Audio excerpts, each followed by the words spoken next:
Welcome back. We're cutting the stringers for our stairs today, so I just wanted to kind of fill you in on what we're doing here. There's a lot of help on the internet for stair calculations. Ours is a 7-inch rise with an 8 3/4 inch tread on it, but we're using about a 12-foot stringer, so that way we can put it up there and we'll be able to lay our treads on here. You'll take a look right down here, you can kind of see what we're doing here. Over here on this end over here, we've got it where it's going to be going into the top plate up there, and then as you can see, I haven't cut out my ends completely here, but I've got them cut down here. So this is our tread and this is our rise. This is our tread and this is our rise, and we're going to do this all the way down this board till it comes to the end down there, and then we're going to continue on and do the next board also.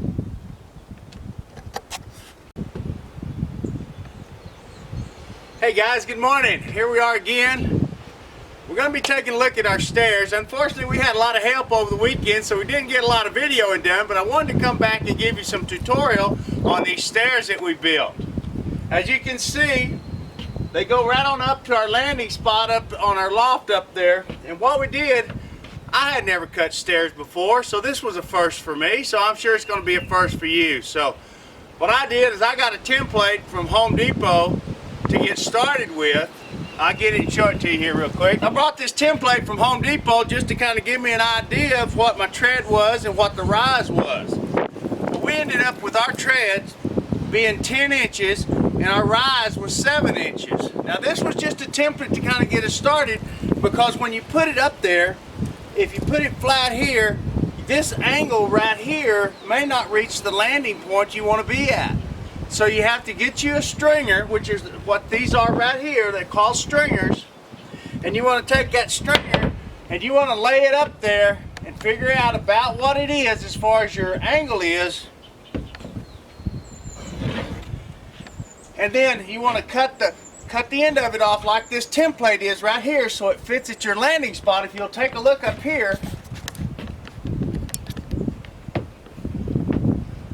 here's how we used our template. See, right there at the top, it's the same, but if you'll notice, if I put it on the same angle as the stringer, these steps on the template is not what we needed. So you kind of got to figure how it is. Now there's all kinds of stair calculators on the internet that you can use, or you can, if you have a smartphone, you can get a free app that tells you how to calculate your stairs.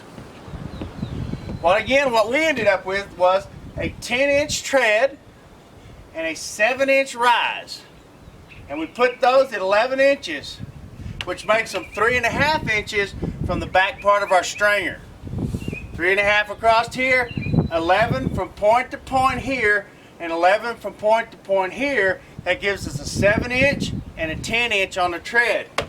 Now I didn't have all the material I needed, so we needed to get up top, so we went ahead and we added just a couple of 2x4s here where we didn't have enough of our 2x10s to make our steps. So this is going to have to be completed later, but I wanted to give you that little bit of tutorial so you would be able to understand a little bit about the stringers. And if you're like me, it was trial and error. So just go in there, do your best, because you know you can do it. Now, let's take a look at our bracing here. As our braces here, we went ahead and cut our braces here, but I only went halfway through the 2x4, and on the back side, it sticks up a little bit, so that this 2x4 right here actually goes all the way up to here. So we cut it here, then we ripped it down the middle, so we've got a little bit on the back here that we can screw it into this stringer and it stays in place. Again, it's the same as building your wall. You put your bottom plate down, put your studs in at 16-inch thinners now, don't forget that. That way your sheetrock will fit on there. And then you just put them at 16. Now I'm going to eventually take and add a header across here and put a door in here, because we're going to put our hot water heater right in this area right here. Alright guys, I want to go ahead and explain a little bit about what we did here. I just got finished talking with you about the stringer and the tread and the rise on our stairs here. But we put this little wall across up here. If the camera person can pan around here and see this. Now this little wall is actually a fake wall up here at the top and a fake wall over here on this side over here. And the reason we did that is so that nobody would fall out of our loft up there. It's only a 4-foot high, tall wall there.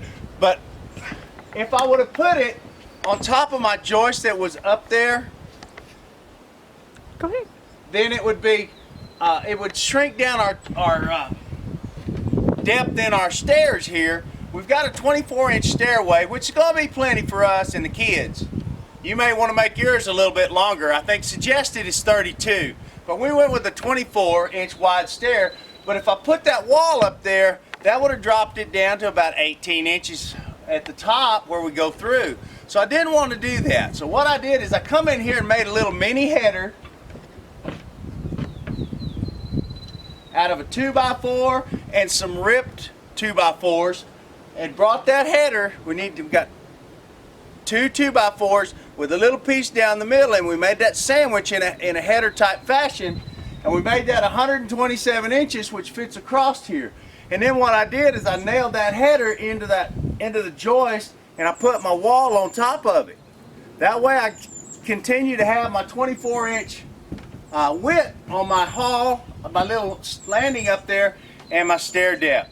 So I just wanted to show you that wall. And another thing about this wall is I'm going to come in here later and I'm going to put some posts, some artificial beams, if you will. Just going to put a beam in here that goes all the way up to the top, and then that header that's over there, I'm going to enclose that in like a 1x4 or something like that. So that's going to make it look like an artificial beam that goes all the way across here, which is just going to dress up the inside of your cabin or your home. So take a look at that. Take a look at that in the future videos when we get to that part. We'll make sure we get that to you. Okay guys, we're up on top on our loft here, and we put, this is the outside wall we were talking about on the back side here from down below. But what we did, we came up here and we didn't want anybody falling into our stairway, so we put this other 4-foot wall in here to match this one over here. And again, it's just a simple wall building process. You got the bottom plate, your studs, which are on 16-inch stenners now, don't forget that, and then our two top plates. We tied it into our wall on this side. We put these 4-foot walls over here.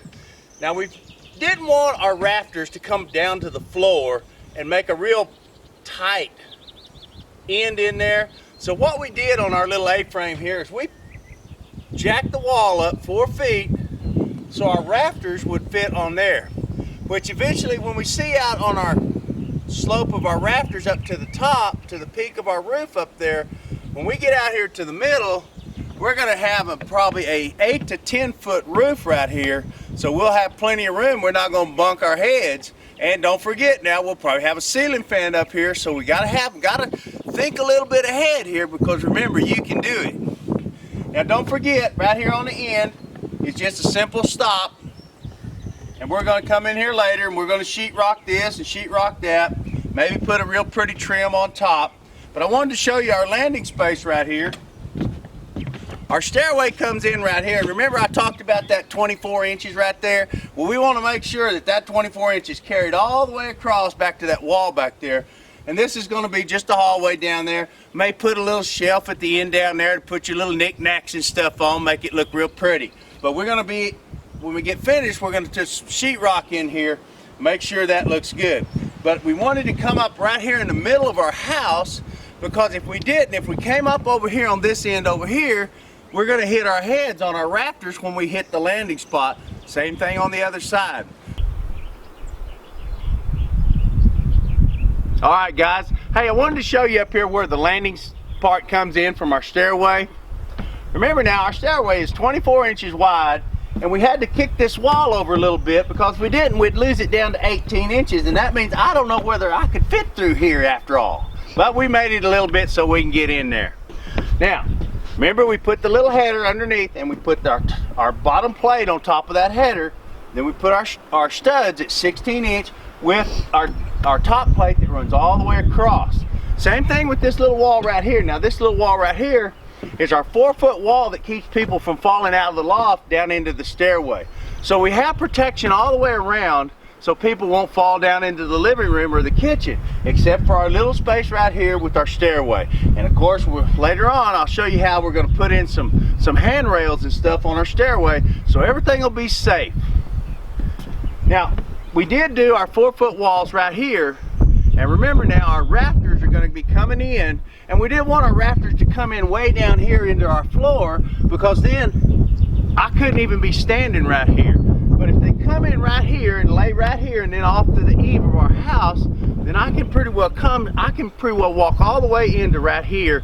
Whereas if they were at the floor, that I would be hit right here with our roofing. So we want to make sure, and it all depends. I mean, if you want the small, then that's okay. You can just drop it down to the floor. But we wanted a little more room in our loft, so we jacked the wall up 4 feet to lay our rafters on. And then our rafters are going to come up here, and they're going to give us probably about a 10-foot ceiling. And then our braces that brace our rafters will probably be down about 2 feet, which is going to give us an 8-foot ceiling right in the middle. That's plenty high enough for us to put in a ceiling fan and our lighting and stuff like that. Don't forget now, we got 16-inch centers on our studs. Got 2 at the top, 1 at the bottom plate, and we're going to drop our rafters off on these, and we'll be into that video later. Thank you so much for watching. Be sure to subscribe.